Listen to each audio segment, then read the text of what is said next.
परमेश्वर ने अपने जैसे आपको बनाया है।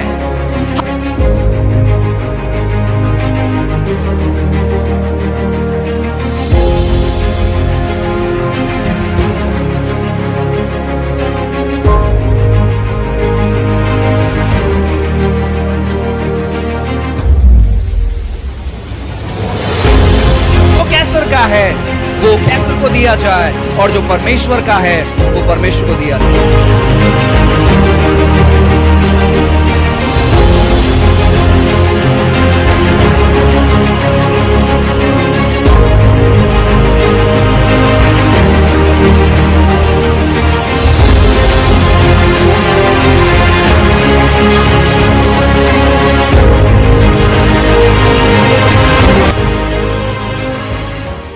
फिर एक बार प्रभु यीशु मसीह के नाम से मैं पास्टर मनोज शाहू आप सभी का स्वागत अभिनंदन करता हूं।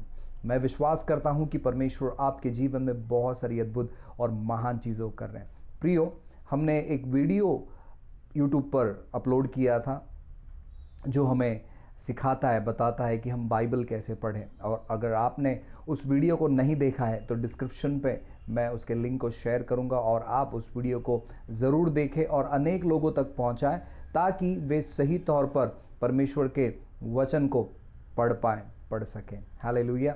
और आज जैसे कि आपने थंबनेल देखा होगा कि हम बाइबल स्टडी कैसे करें, और यह जो वीडियो है यह नए विश्वासी और पुराने विश्वासी दोनों के लिए भी है कि हम बहुत ही आसान तरीके से कैसे हम बाइबल स्टडी कर पाए, कैसे हम बाइबल को समझ पाए। मैं चाहूँगा साथ ही साथ आप ये वीडियो अंत तक देखें ताकि आप कोई भी भाग इसमें से मिस नहीं करें और आप जो है बाइबल को बहुत ही अच्छे तौर पर पढ़ने पाए। मैं बहुत सारे किताबों के बारे में भी आपको बताऊंगा, अलग अलग जो बाइबल है अनुवाद है उसके बारे में मैं आपको बताऊंगा कि कैसे हम उन चीज़ों को रेफर करना चाहिए। Hallelujah, praise the Lord. आइए एक छोटी सी प्रार्थना के साथ आज इस कार्यक्रम को हम शुरू करते हैं। प्रभु जी, हम धन्यवाद देते हैं परमेश्वर, प्रार्थना करते हैं जितने भी लोग हमें देख रहे हैं प्रभु जी उन सभी को आप ब्लेस करें, आशीषित करें प्रभु जी। यीशु मसीह के नाम से पवित्र आत्मा प्रार्थना करते हैं कि आप मार्गदर्शन करें, आप अगुवाई करें परमेश्वर। प्रभु प्रार्थना करते प्रभु हमें सिखाइए परमेश्वर कि हम बाइबल अच्छे तौर पर कैसे समझे, बाइबल स्टडी कैसे करें। पवित्र आत्मा, आपके बगैर हम कुछ नहीं कर सकते, आप आइए और हमें मदद करिए। पवित्र आत्मा, हम चाहते हैं कि आप हमें सिखाए सारे सत्य की जो मार्ग है प्रभु आप हमें दर्शाए। आपने अनुग्रह किया, धन्यवाद देते हैं यीशु के नाम से, आमेन आमेन। प्रियो, सबसे पहली बात, अगर आप बाइबल स्टडी करना चाहते हैं तो आप जो है अकेले बाइबल स्टडी नहीं कर सकते। आपको बाइबल स्टडी करने के लिए आपको कोई तो चाहिए जो आपका मार्गदर्शन कर पाए, जो आपको सिखा पाए, जो आपको समझा पाए।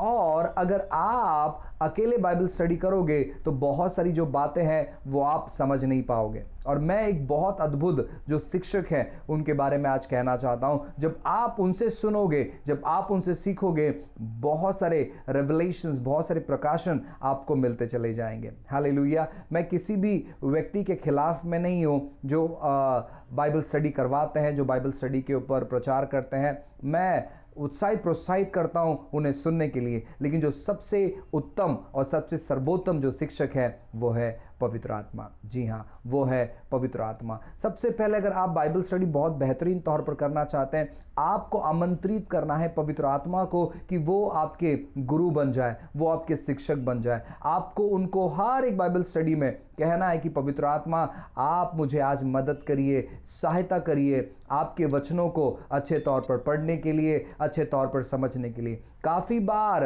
हम बाइबल स्टडी करने बैठते हैं लेकिन हम पवित्र आत्मा के मदद को नहीं मांगते हैं और उसी के वजह से पवित्र आत्मा मदद नहीं कर पाते। वो मदद करना तो चाहते हैं लेकिन हम मदद नहीं मांगने की वजह से वो मदद नहीं कर पाते हैं। हमें क्या करना है? हमें पूरी तौर पर पवित्र आत्मा पर निर्भर रहना है कि पवित्र आत्मा आप हमारा मार्गदर्शन करें, आप हमें सिखाए, आप हमें चलाए, आपका रेवलेशन आज जैसे मैं बाइबल पढ़ रहा हूँ प्रभु आप हमें समझाए। तो जैसे ही आप प्रार्थना करेंगे पवित्र आत्मा आपको बहुत अद्भुत तौर पर मार्गदर्शन करेंगे, आपकी अगुवाई करेंगे। और मैं विश्वास करता हूं कि जब पवित्र आत्मा आपका अगुवाई करेंगे, आपका मार्गदर्शन करेंगे, आप अद्भुत चीज़ों को अनुभव करोगे, आप बहुत सारे प्रकाशन को आप पाओगे। बाइबल कहता है, जब आप पढ़ोगे यूहन्ना की किताब अध्याय 16 वचन 13 में, तो लिखा गया, यीशु मसीह कहते हैं, जब वह सत्य का आत्मा आएगा, वह सत्य में तुम्हारी अगुवाई करेगा। हालेलुया। यीशु मसीह इतना आपसे प्यार करते हैं कि उन्होंने आपके लिए सत्य के आत्मा को भेजा है, और वो सत्य का आत्मा और कोई नहीं है, पवित्र आत्मा है। हालेलुया, पवित्र आत्मा है। और जब आप उस सत्य के आत्मा से मदद मांगोगी, पवित्र आत्मा आप मुझे मदद करे, सहायता करे आपके वचनों का अध्ययन करने के लिए, स्टडी करने के लिए, तो पवित्र आत्मा नए प्रकाशन से आपको ब्लेस करेंगे, नए प्रकाशन से आपको आशीषित करेंगे। इसलिए हमेशा जब आप बाइबल स्टडी करो तो पवित्र आत्मा पर निर्भर रहो, पवित्र आत्मा को सुनो, पवित्र आत्मा से प्रार्थना करें कि मुझे सुनने के लिए, समझने के लिए, आपकी बातों को जानने के लिए बुद्धि ज्ञान दे, और पवित्र आत्मा वैसे ही आपके साथ करेंगे। दूसरा जो कि बहुत इंपॉर्टेंट है, अपने बाइबल को आपको कॉन्टेक्स्ट में पढ़ना है, संदर्भ में पढ़ना है। अब कैसे आप कॉन्टेक्स्ट और संदर्भ को जानोगे? क्योंकि जब मैं भी नया नया था तो मैं नहीं समझ पाता था कि बाइबल कैसे पढ़ना है। तो मैं इस समय अपने BSI का जो बाइबल है वो इस्तेमाल कर रहा हूँ। अगर आप अपने बाइबल को इस्तेमाल करते हैं तो मैं आपको बताना चाहता हूँ कि आप उदाहरण के तौर पर जब मत्ती की किताब खोलोगे, अगर आपके पास बाइबल है, आप इसे चेक कर सकते हैं। मैं Bible society of India BSI का बाइबल इस्तेमाल करता हूँ। जब मैं मत्ती का किताब खोलता हूँ, मत्ती का किताब में जाने से पहले, अध्यायों में जाने से पहले, वचनों में जाने से पहले भूमिका वहाँ पर लिखी रहती है। पार्श्वभूमि यानी वह जो किताब है, उस किताब के बारे में जानकारी लिखी रहती है। यानी यीशु मसीह का जन्म कैसे हुआ, वो भूमिका में आप पढ़ सकते हैं। पहले अध्याय से लेकर 5वें अध्याय तक क्या लिखा हुआ है, 5वें अध्याय से 9वें अध्याय तक क्या लिखा है, 10वें अध्याय में क्या लिखा है, 13वें अध्याय में क्या लिखा है, ऐसे कर कर आपको वहाँ पर बहुत इंपॉर्टेंट विषय यानी संदर्भ आपको पता चल जाएगा। यानी मत्ती का किताब पढ़ने से पहले वो जो भूमिका लिखी जाती है उसे कम से कम 2 बार पढ़िए, ताकि आपको पता चलेगा कि पहले अध्याय से 5वें अध्याय के बीच में क्या लिखा है, यानी पहले अध्याय और 5वें अध्याय में क्या लिखा है। वहीं पर आपको जो है ना कॉन्टेक्स्ट मिल जाएगा, वहीं पर आपको जो है ना सारा मत्ती की किताब का सारांश मिल जाएगा। हम वो नहीं पढ़ते हुए हम उसे स्किप कर देते हैं, हमें लगता है कि वो इतना इंपॉर्टेंट नहीं है, और उसी की वजह से हम बाइबल नहीं समझ पाते। जब आप वह पढ़ोगे तो आपको पता चल जाएगा कि 10वें अध्याय में शिष्यों को कैसे यीशु ने चुना है, उसके बारे में लिखा है, शिष्यों के बारे में चुना है। और 28वें अध्याय में महानाज्ञा के बारे में लिखा है। तो आप उन सारी बातों को समझोगे जब आप भूमिका को पढ़ोगे। वो सबसे इंपॉर्टेंट और सबसे महत्वपूर्ण भाग है। अगर आपने अभी तक उसे नहीं पढ़ा है तो आप पढ़ना चालू करें, क्योंकि वहीं से आप ऑलमोस्ट 90% समझ जाओगे कि वह किताब क्यों लिखा हुआ है, मत्ती का किताब क्यों लिखा हुआ है। हर किताब शुरू होने से पहले वो संदर्भ, वो भूमिका वहाँ पर लिखी जाती है, और वो आपके स्टडी के लिए वो सबसे इंपॉर्टेंट भाग है बाइबल समझने के लिए। बहुत सारे लोग इन चीज़ों को नहीं जानते हैं, और उसी के वजह से बाइबल पढ़ने के लिए उनको दिक्कत ही होती है। लेकिन जब आप वो भूमिका पढ़ोगे, आपको बाइबल पढ़ने के लिए बहुत बहुत आसान जाएगा। आप समझ पाओगे बहुत सारी बातों को, क्योंकि वहीं पर बहुत सारे रहस्य छुपे हुए हैं। तो आप उस भूमिका को ज़रूर ज़रूर ज़रूर पढ़िए, कम से कम 2 बार। कोई भी किताब शुरू करने से पहले कम से कम 2 बार उस भूमिका को ज़रूर पढ़िए। तीसरी बात कि आप जब बाइबल पढ़ते हैं, अगर आपको थोड़ा बहुत इंग्लिश आता है तो मैं आपको रेफ़र करना चाहूँगा कि आप हिंदी अनुवाद के साथ, यानी हिंदी बाइबल के साथ कुछ इंग्लिश बाइबल को पढ़ें। मैं पढ़ता हूँ AMP, amplified version. Amplified version जो है वचन को बहुत ही विस्तार तौर पर, खुले तौर पर बताता है। बहुत सारी अच्छे हर एक एंगल से वो जो अनुवाद है, ट्रांसलेशन है, वो हमें समझाने के लिए मदद करता है। वचन सेम है, लेकिन अलग अलग एंगल से, अलग अलग ज़रिए से एम्प्लीफाइड वर्शन हमें समझाता है। मैं इस्तेमाल करता हूँ YLT, यंग लिटरल ट्रांसलेशन। वो बहुत अद्भुत ट्रांसलेशन है, और मैं चाहूँगा कि आप उसको पढ़ें। मैं यूज़ करता हूँ मैसेज ट्रांसलेशन। मैसेज ट्रांसलेशन भी बहुत अच्छा ट्रांसलेशन है। मैं इस्तेमाल करता हूँ मोफेट बाइबल, ये भी बहुत अच्छा ट्रांसलेशन, NLT या न्यू लिविंग ट्रांसलेशन।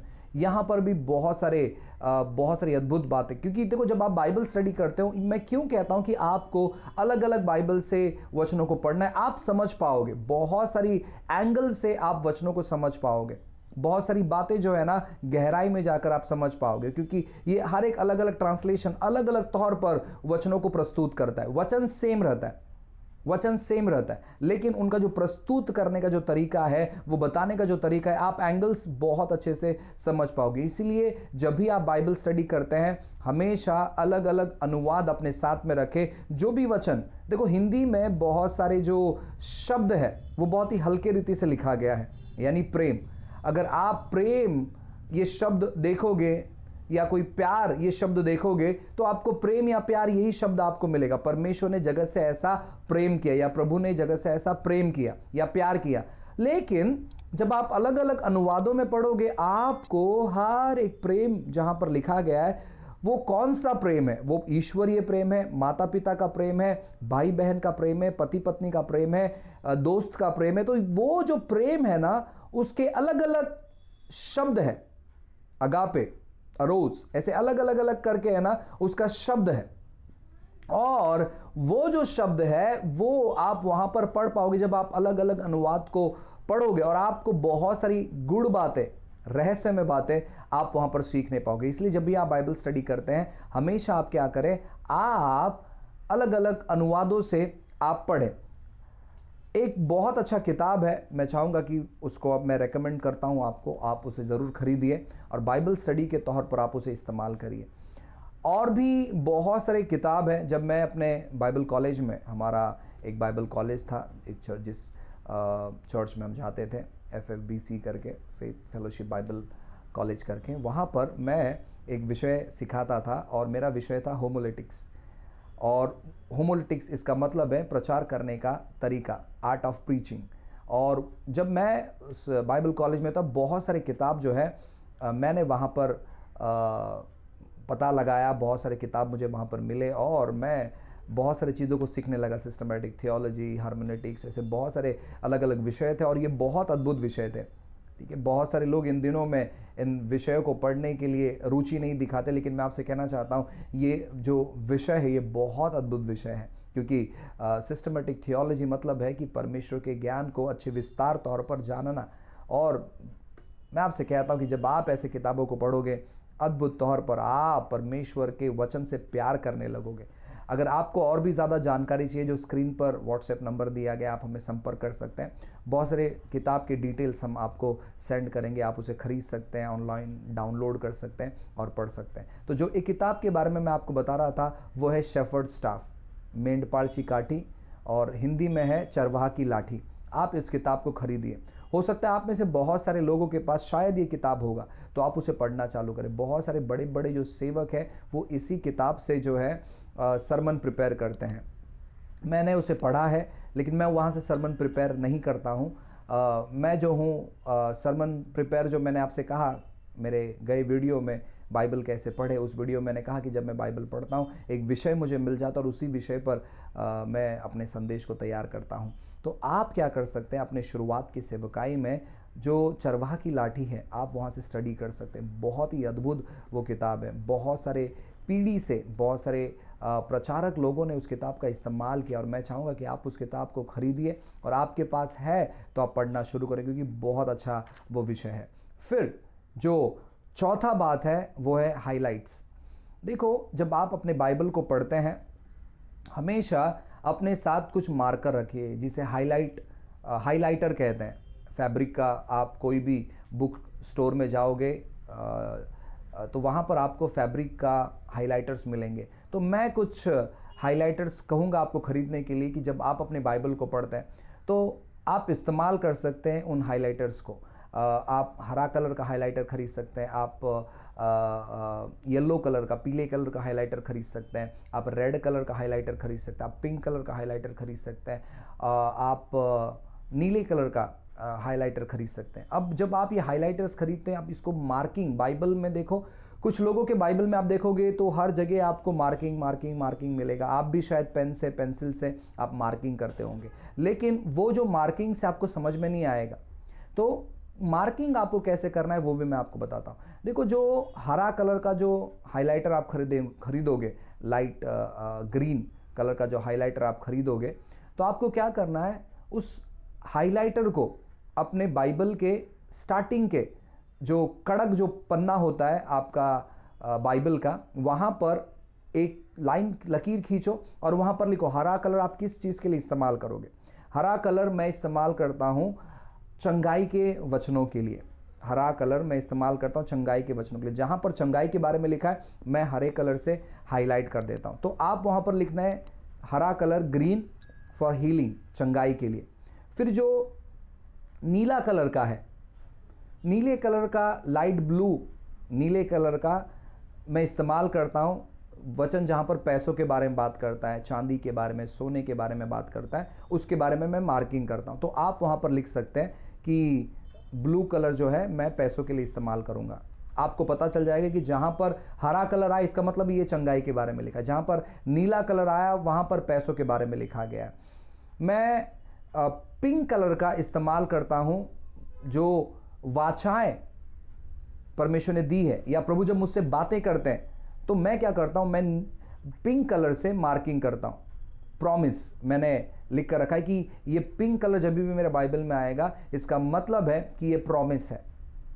सो आप अपने हिसाब से, मैं ये नहीं कहता हूं कि आपको हरे कलर का इस्तेमाल करना है चंगाई के लिए, आपको नीले कलर का इस्तेमाल करना है पैसों के लिए, पिंक कलर का इस्तेमाल करना है कि प्रभु जब आप करते हैं या वाचा बांधते हैं तो आप उसके लिए इस्तेमाल करें। मैं ये नहीं कह रहा हूं, आप अपने अनुसार आप जो भी मार्कर खरीद रहे हैं, आप अपने बाइबल के फ्रंट पेज पे जो हार्ड पेज होता है, कवर पेज होता है, कवर पेज के पीछे अंदर के साइड में आप उसे ड्रॉ कर सकते हैं, आप लकीर खींच सकते हैं और ये कलर आप क्यों इस्तेमाल करोगे आप वो लिख सकते हैं, ताकि जब आप अगली बार जब बाइबल पढ़ो और जब वो कलर वहाँ पर आए तो आपको पता चल जाएगा कि यह वचन इस चीज़ के बारे में बातें करता है। साथ ही साथ यहाँ पर मैं और एक बात ऐड करना चाहता हूँ कि जब भी आप बाइबल स्टडी करोगे हमेशा नोटबुक और पेन साथ में लेकर बैठना, क्योंकि परमेश्वर जब बातें करना चालू करते उसे तुरंत आप अपने नोटबुक पे लिखे कौन से वचन से परमेश्वर ने बातें की, वचन लिख कर रखिए, क्योंकि वो आपको आगे संदेश के लिए काम आएगा, वो आपको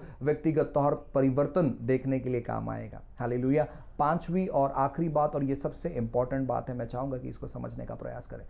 ज़्यादातर बाइबल स्टडी जब आप करते हैं व्यक्तिगत करें ऑब्वियसली, लेकिन साथ ही साथ ग्रुप बाइबल स्टडी भी करें। ग्रुप बाइबल स्टडी कैसे करना है आपको समझो। 1 घंटा आपने टाइम ठहराया कि आपको 1 घंटा बाइबल स्टडी करना है ग्रुप के साथ, तो लगभग 40 मिनट आप सभी लोग बाइबल स्टडी करें, एक अध्याय को ले और वो अध्याय जो है पढ़ें, वो अध्याय बारंबार पढ़े, एक ही अध्याय को पढ़े 40 मिनट तक, और नोटबुक में लिखें।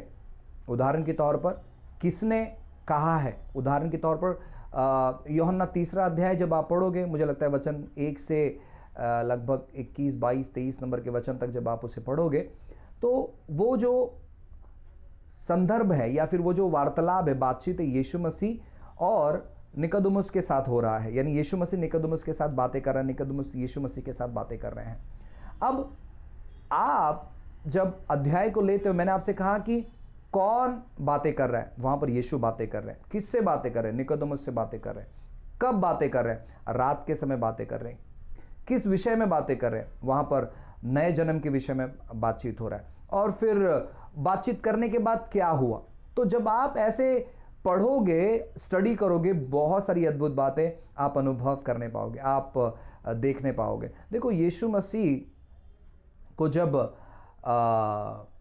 क्या कहते हैं, मारा जा रहा था, यानी उसे कोड़े मार रहे थे, उसे वो समय कौन सा था? आपको क्या लगता है जब यीशु मसीह को पकड़ा गया, उसे पीट रहे थे, उसे मार रहे थे, वो समय कौन सा होगा?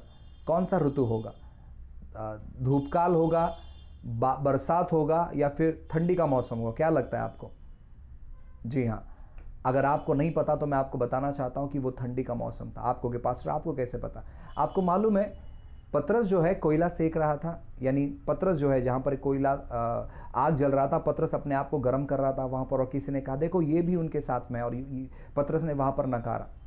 तो जब आप बाइबल स्टडी करते हो, ये छोटे छोटे संदर्भ आपको समझ में आएंगे और आप समझ पाओगे कि अच्छा ये ऐसा मौसम था, तो यीशु ने कितना दर्द हमारे लिए सहा है, कितना दुख हमारे लिए सहा है, उसने कितनी पीड़ा हमारे लिए सही है, वो सारी बातों को आप जान पाओगे। इसलिए जब आप ग्रुप स्टडी करते हो तो 40 मिनट आपने क्या किया ना, आपने एक अध्याय पर अध्ययन किया और फिर उसके बाद आप एक दूसरे से डिस्कशन करें कि आपने क्या सीखा इसमें से। तो हर एक व्यक्ति जो है ना अपने अपने तरीके से वो अध्याय को प्रस्तुत करेगा, बताएगा, और उसी को कहते हैं बाइबल स्टडी। और जब आप ऐसे करोगे आप बाइबल के स्कॉलर बन जाओगे। कुछ ही समय के बाद आप जान पाओगे कि बाइबल कैसे स्टडी करना है, आप सिखा पाओगे, आप लोगों को समझा पाओगे, और आप स्वयं बाइबल के अध्ययन को कर पाओगे और बाइबल को समझ पाओगे। मैं विश्वास करता हूँ कि ये वीडियो आपको आशीष पहुँचाया है। और अधिक जानने के लिए, अधिक ऐसे वीडियोस के अपडेट पाने के लिए आप ज़रूर हमारे चैनल को सब्सक्राइब करें, अनेक लोगों तक शेयर करें, कमेंट करें। और भी कुछ आपको जानना है तो आप हमारे वीडियो में कमेंट कर सकते हैं और हम आपको रिप्लाई देंगे और हम आपकी सहायता करेंगे परमेश्वर के वचनों को और गहराई से पढ़ने के लिए। तब तक के लिए प्रभु आपको बहुत आशीष करे। परमेश्वर आपके जीवन में बहुत सारी अच्छी और नई बातों को लेकर आए। परमेश्वर का प्रकाशन आपके जीवन पर बहे। God bless you. आइए छोटी सी प्रार्थना कर दें। उद्धारकर्ता परमेश्वर, फिर एक बार हम आपको धन्यवाद देते हैं। प्रभु यीशु, आप हमें सहायता मदद करें आपकी बातों को जानने के लिए, समझने के लिए। पवित्र आत्मा, प्रार्थना करते कि आप हमारी अगुवाई करें सभी सत्य के मार्ग में, और आपने इसे किया, धन्यवाद देते हैं। जितने भी लोग सुन रहे प्रभु जी, उन्हें मदद कर, सहायता कर प्रभु, आपके वचनों से प्रेम करने के लिए परमेश्वर राजा, और आपने इसे किया, धन्यवाद देते हैं यीशु के नाम से। Amen, amen, amen. God bless you.